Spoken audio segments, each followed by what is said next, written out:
Jadi maksud di sini adalah untuk yang memasukkan data itu kayak gimana Pak ya? Contohnya Pak ya? Terkait dengan pertanyaan Bapak untuk contoh yang memasukkan data itu seperti apa, kami bantu informasikan Pak Agus ya. Iya. Apabila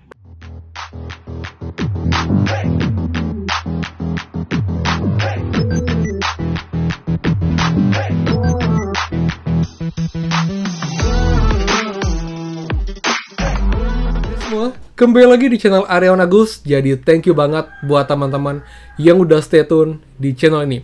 Dan teman banyak banget teman-teman yang bertanya untuk lebih detail, Kak, bagaimana sih contoh pemalsuan identitas? Jadi biar kita nggak salah nih, jadi mana yang termasuk dan mana yang tidak. Karena banyak yang teman bilang tuh membantu keluarganya atau mungkin saudaranya untuk terprakerja, apakah termasuk indikasi melakukan pemalsuan identitas. Jadi biar lebih clear teman-teman, tadi sudah call CS Prakerja, jadi pastikan kalian simak sampai akhir video biar info lengkap dan juga clear dan juga cukup jelas dijawab oleh CS Prakerja. Jadi kita paham mengenai aturan terbaru teman-teman. Dan seperti biasa buat teman-teman yang baru join dan juga belum subscribe, silahkan kalian subscribe dan juga nyalakan loncengnya agar tidak ketinggalan info terupdate mengenai Prakerja dan juga bantuan lain, plus juga app penghasil uang untuk teman-teman semua. So, pastikan kalian stay tune. Nah teman, sebelum kita mulai ke topik utama, saya mau remind lagi buat teman-teman yang masih punya saldo pelatihan minimal Rp500.000, baik gelombang 44, 45, 43,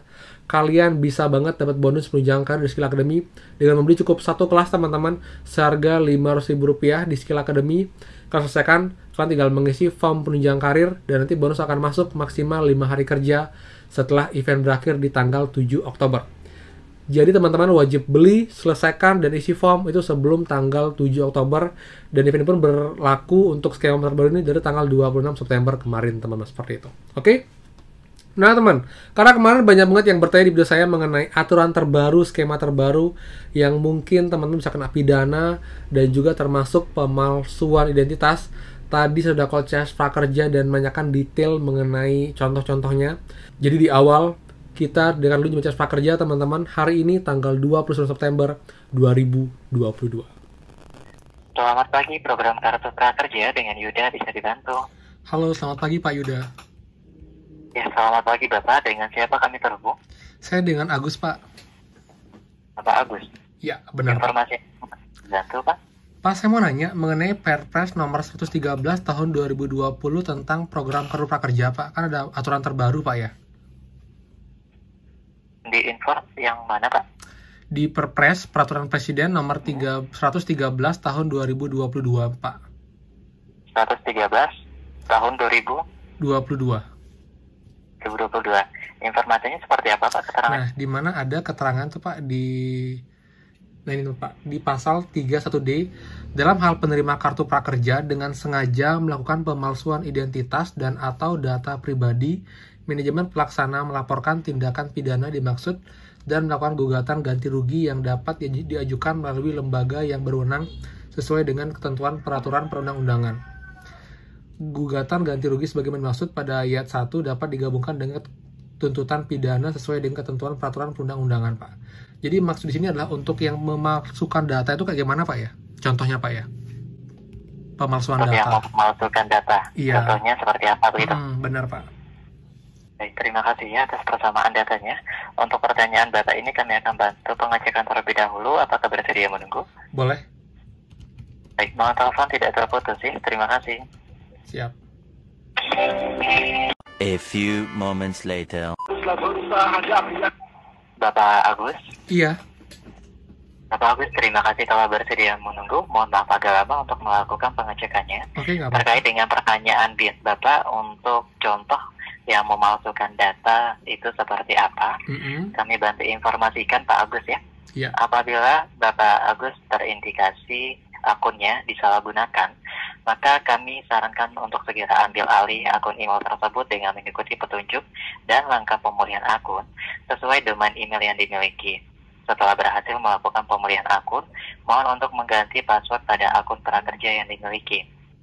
Dan untuk manajemen pelaksana, dalam hal ini prakerja Pak tidak bertanggung jawab atas segala kerugian ataupun kendala yang timbul atas penyalahgunaan akun pengguna yang diakibatkan oleh kelalaian pengguna termasuk namun tidak terbatas pada meminjamkan atau memberikan akses akun kepada pihak lain, mengakses link atau tautan yang diberikan oleh pihak lain, kemudian memberikan atau memperlihatkan kode verifikasi OTP, Pak, seperti sandi akun atau sandi email kepada pihak lain, maupun kelalaian pengguna lainnya yang mengakibatkan kerugian ataupun kendala pada akun pengguna, Bapak Agus. Jadi itu untuk jawaban yang tadi Bapak tanyakan kepada kami ya. Informasinya apakah sudah cukup jelas? Oke, jadi saya coba recall Pak ya. Jadi artinya yang maksud dengan pemalsuan data adalah ketika suatu oknum atau persoalan itu menggunakan akun orang lain tanpa izin gitu Pak ya? Benar sekali. Dan seperti juga bisa jadi dari penggunanya memberikan akses kepada orang lain dengan memperlihatkan OTP, sandi akun atau sandi email, sehingga membuat celah bagi orang lain untuk dapat mengambil alih akunnya, seperti itu. Oke, jadi dari kedua belah pihak juga Pak ya, baik dari si oknum dan juga si pemilik data yang juga lalai. Benar sekali.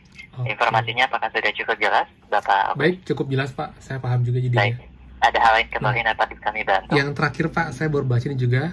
Jadi ini juga ada keaturan bahwa penerima kartu prakerja yang tidak memenuhi ketentuan sebagaimana dimaksud pada pasal 3 ayat 2, ayat 3, ayat 4, ayat 5 dan telah menerima bantuan biaya pelatihan sebagai dimaksud dalam pasal 5 ayat 1 atau insentif sebagaimana dimaksud pada pasal 8 wajib mengembalikan bantuan biaya pelatihan atau insentif tersebut kepada negara.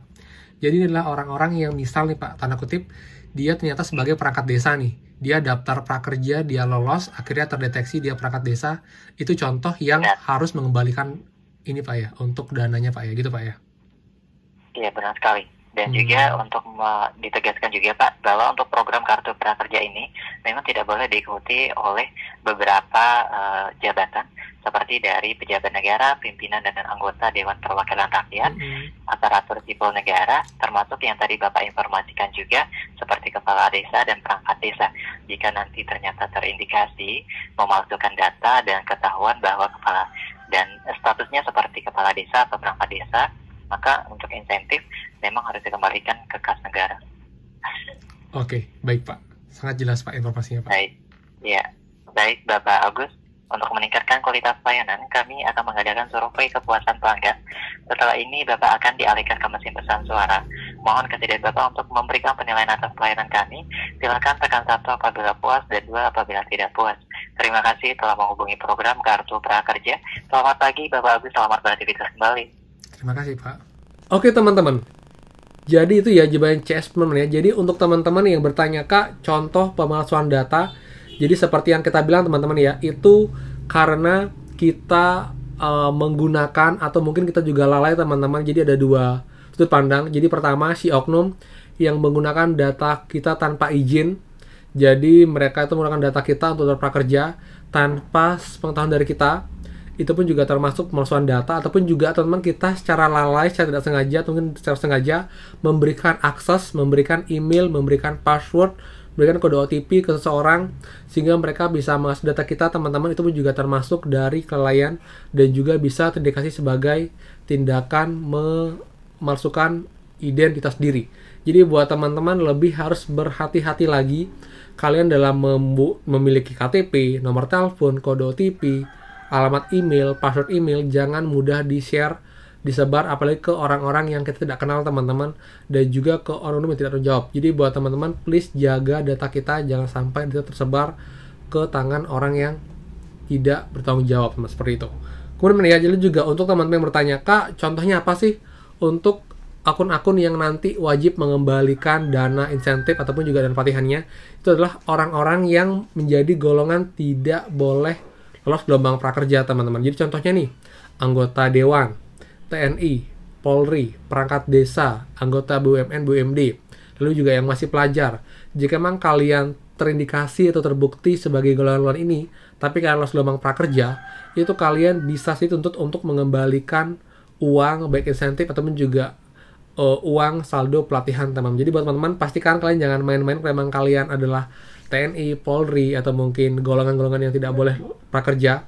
Kalian tidak boleh mendaftar prakerja dan juga jangan sampai lolos teman seperti itu.